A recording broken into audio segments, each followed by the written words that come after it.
All right, guys, for those of you that watched part 1, thanks so much. Here's part 2. Let's finish up this coolant tank. Thank you. All right, guys, here is our genuine AC Delco GM part number. There you go, whatever that says. There's your part number right there. There's the sensor connection, and it has the stock float. So basically, we're just gonna bring this over here, buddy. Does it, do your Corvette work? Does it work? Yeah. And we're gonna connect the hoses real quick. And then it will. So you guys know how to connect hoses by now, especially if you've been following my channel, but realistically, if you're working on this car, you already know how to connect some hoses, so we're gonna do that real quick. Alrighty, guys, so don't forget, reconnect your stock hoses to the bottom of the tank. Make sure your clamps are nice and tight. Reconnect, you see right there, let it focus. Reconnect your sensor, reconnect your hose and your clamp here. So we got hose and clamp, hose and clamp, hose and clamp, sensor. I have this on lightly, and then you're going to tighten down your 10 millimeters. We're not going to over tighten them because again, it's all plastic. So hand tight, snug as a bug. That's good. Then we got to put the 10 millimeter over there. All right, guys, I got everything dried up, wiped up, cleaned up. Obviously, you want your hoses as dry as possible because it'll also help you if you see any leaks or anything. Then you can also diagnose it better. Everything's dried up, cleaned up. Me and my little dude, my little helper, we ran to the store, got a brand new funnel because I want to keep this as the coolant funnel. The other funnel I use is when I bleed the brake system is the other funnel, so I like to keep them separate. So I called my mechanic Adam at Competition Auto. Drop another shout out to Adam. He does great work. He takes care of the mistress all the time. Follow his page. I'm going to put a link or a little clip here. I think I like it.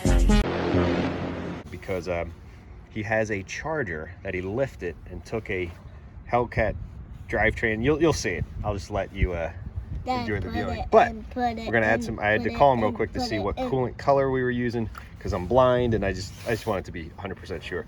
So we're gonna go with the Prestone Universal Coolant antifreeze and coolant mix. So it's already mixed. So we're going to just pour it in and go. So again, the other thing is on the front here of the tank. It says full cold or cold full. That means this is the line where you'd want to fill it all the way up to since the car is completely cold. However, remember, there's still going to be plenty of coolant in the lines and in the radiator. And this wasn't completely full when I took it off. So I'm probably going to go a skosh under the cold full.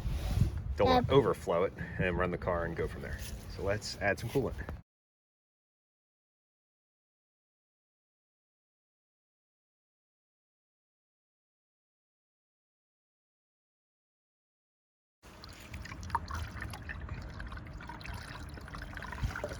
Guys, I want to show you here. So here is the cold full line. I am a little over in the middle. Let me feel. Yep, you're gonna feel it. So what we're gonna do is we're gonna pop off the funnel. Our lid back on nice and tight. Again, don't do this when it's hot. Let's go start up the mistress. Let's go start it up, bud. And let's go on the line. Let's go on our, well, we gotta let it run for a little bit. Let's start it up. What happened? It needs a jump, of course. Tell me you guys haven't seen this on the channel, like what, 27 times? C5 Corvettes, electrical nightmares, especially if you're not driving it every day. I also jinxed it at the beginning of the video. I was going to tell you how good my solar power battery tender. It has been working great, but I think the past week I parked it on this side street and there's not as much sun. And C5s are known for a parasitic drain. All right, buddy, we're going to start it up. I think. I don't know anymore with this car. Anyway, love, hate, still love it. I don't know why. I can't shake it. All right. Ooh, she's ready. Let it charge up for a minute. Let her charge up for a minute.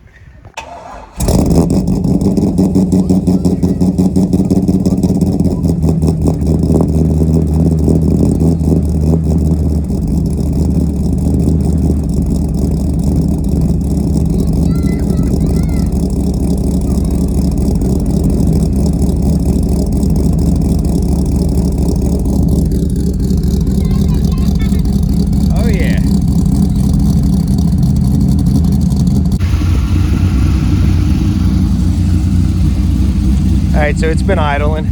I moved it forward. This was like roughly the front of the car. I moved it forward about 5 feet or so, trying to see if anything's leaking. I did see a touch of steam and smoke. You can kind of see it on film coming from here.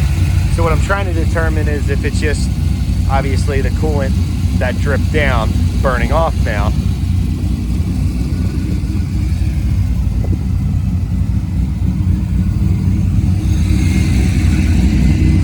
Check. Coolant is doing its thing though. The temp's rising like it's supposed to. It's been idling probably for a solid 5-10 minutes now. Just trying to judge. But again, you might be able to catch it on film, but there's a little bit of steamy smoke.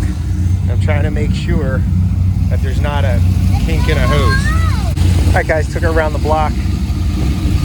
It appears, I'm going to say appears, because I'm afraid to say anything 120% with a C5 Corvette anymore.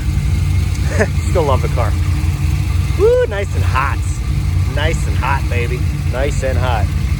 But what I want to say is it appears that the little bit of smoke was just burning off coolant that spilled.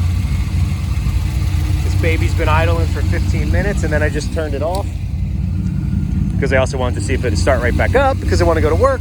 You guys know I work at a car dealership, so worst case, if I have to jump it, I can grab a jump box. Is it optimal? Heck no, but the car needs to be driven. So I'm going to use my new little tire inflator. What sums up life of owning a C5 Corvette? This setup right here. 3-prong adapter to an adapter. That's what it's like owning a C5 Corvette. Leaks, squeaks. I'm at the age of clear coat fade. Again, it's a 1999. Who the hell knows? I'm just gonna say that's how you put on, remove and replace your stock OEM coolant reservoir tank. I highly recommend spending the extra bucks instead of just getting a $50 one, unless you're in a pinch. But if you can, I would say look for an OEM GM one. Check car dealerships. I got it online from, I think, one of the GM dealerships that just had the best price, fastest shipping, that kind of thing. They're all about the same pricing though. Now, let's put some air in the tires. Let's go get ready for work. Drive this bad boy to work. She still sounds great. As I said, new wrap or paint to come. Personally, I love the wrap design, and it's, especially since I added the red touch with the pinstriping at the bottom. It really ties in with the red brakes. I still got to put my extra red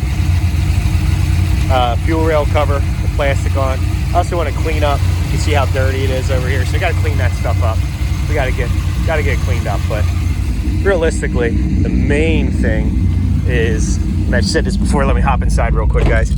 Main thing is just getting these DAMN electronics working.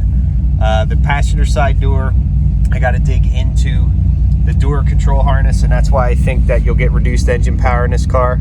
I could open and close this door like nothing, but I almost guarantee you that if I open that door, the gauges will go haywire, which means there's probably a short. 99% of the time, this solar panel battery tender plugs into cigarette lighter in here. Obviously, it needs to be something that's hot as an accessory when the car is off. It's been working great for the past couple months. However, this time I moved on the side street. There's not as much sun here.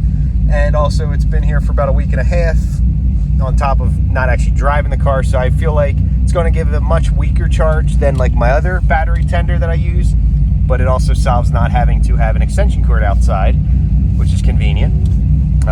It's in neutral. Hold on. All right. Gave it a little Vin Diesel rev. Still revs up nice. Sounds good. Check one more time. No steam, no smoke.